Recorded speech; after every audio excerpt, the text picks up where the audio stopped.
After the 9/11 attacks, the crew of United Flight 23 became suspicious about a series of incidents that took place during the flight's boarding process.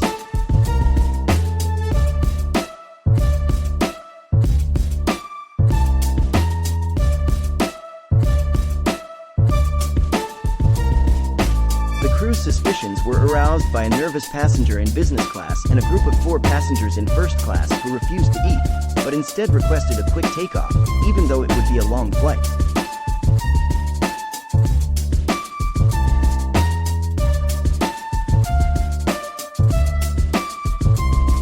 The crew also became convinced that one of the passengers, wearing a niqab, was actually a man due to their large, hairy hands.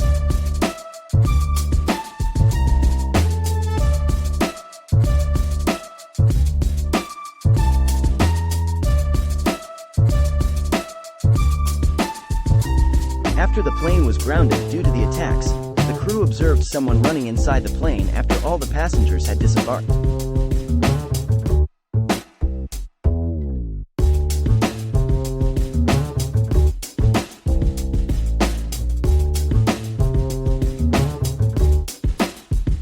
Investigation by the FBI revealed that one of the hatches leading down into the electronics compartment was open, and box cutters were found in a seatback pocket of another plane that had been sitting next to Flight 23.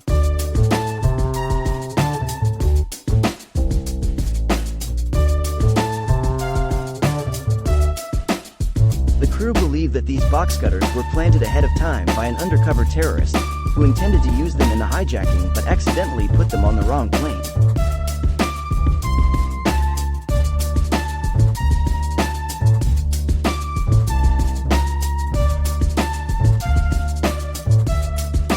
The person seen running and the hatch left open were believed to be an attempt to remove the evidence.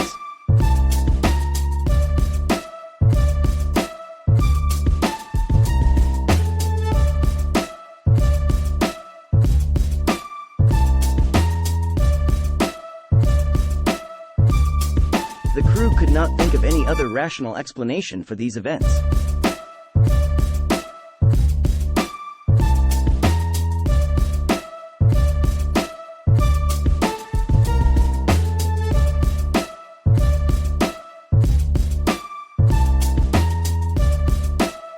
It has been suggested for some time that the 4 planes hijacked on 9/11 may not have been the only targets.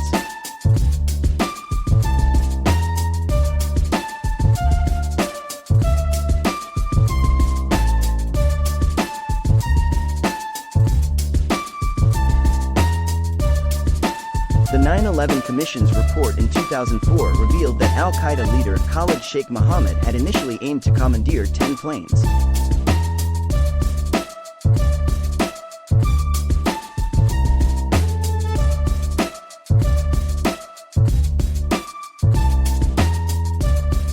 Boxcutters were later discovered on 2 Delta Airlines and 1 American Airlines flight after the attacks.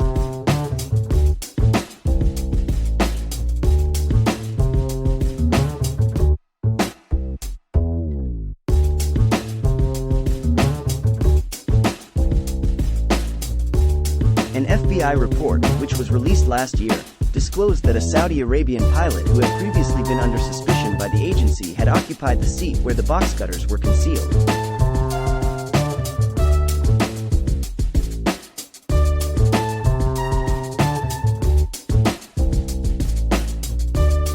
Of the 19 hijackers were Saudi Arabian, including Osama bin Laden.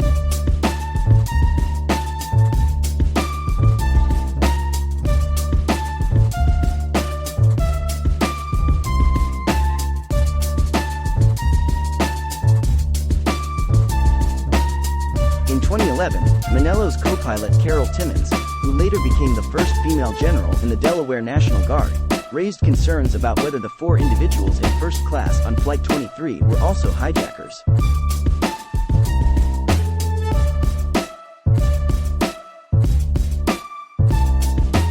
Manello recounted his story to the Florida Bulldog in 2022, and the United dispatcher informed him that the 4 suspicious passengers never retrieved their luggage, and incriminating objects were discovered inside.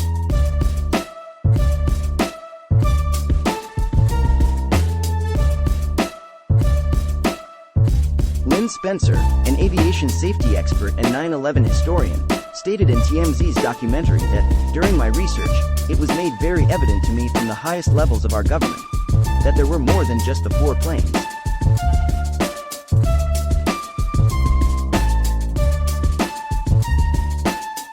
United 23 was due to depart around the same time as the other hijacked flights on September 11, and Spencer believes that it was intended to be the 5th airplane.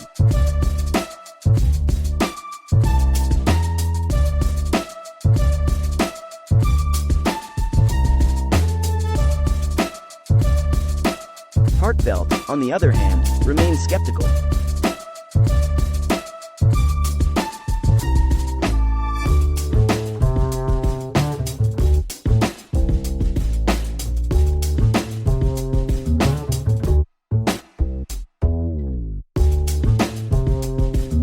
He cautions against making assumptions about Muslim passengers and points out that many people are anxious when flying.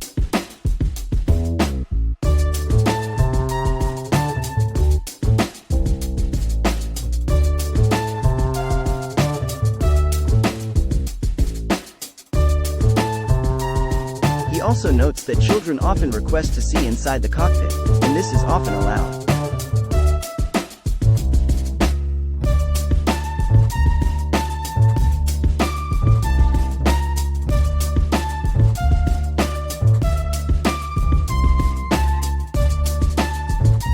Regarding the disagreement over the fruit plates, Hartbelt explains that passengers usually prefer to arrive at their destination on time and eat there rather than experience substantial delays for catering.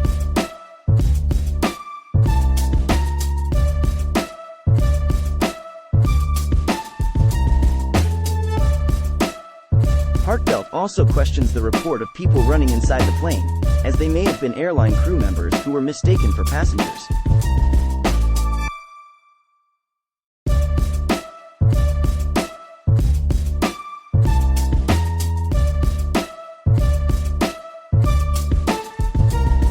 The presence of boxcutters on board is harder to explain, but he wonders why any infiltrators within the airport staff would not have been discovered by now.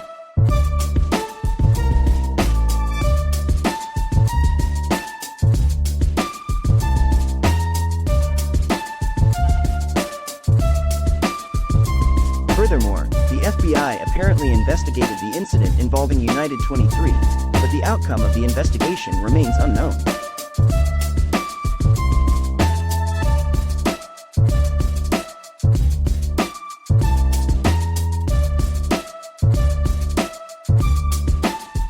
The agency declined to comment when asked by The Independent whether any charges or arrests had been made in connection with the flight.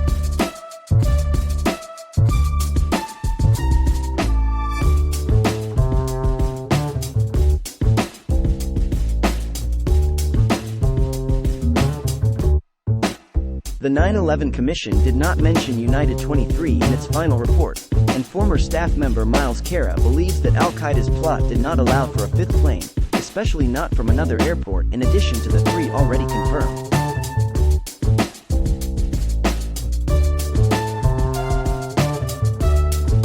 Thus, the truth about United 23 remains uncertain and may never be revealed.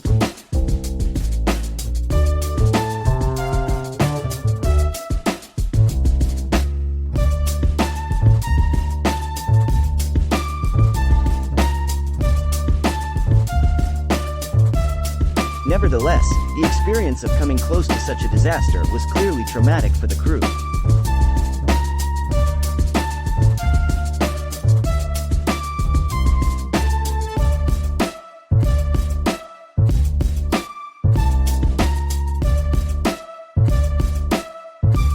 They reportedly struggled to work after the incident and were denied compensation by the airline until they sued and reached a settlement.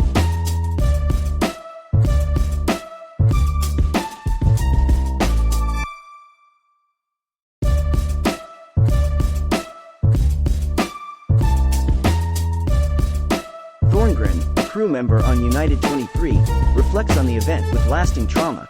It's been 21 years, and it still stays with me.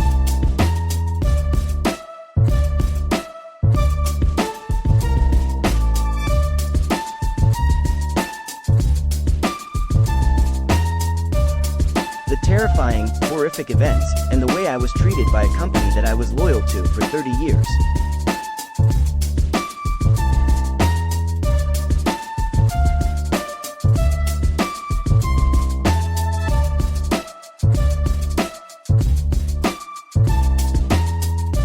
I decided I just said couldn't do anymore.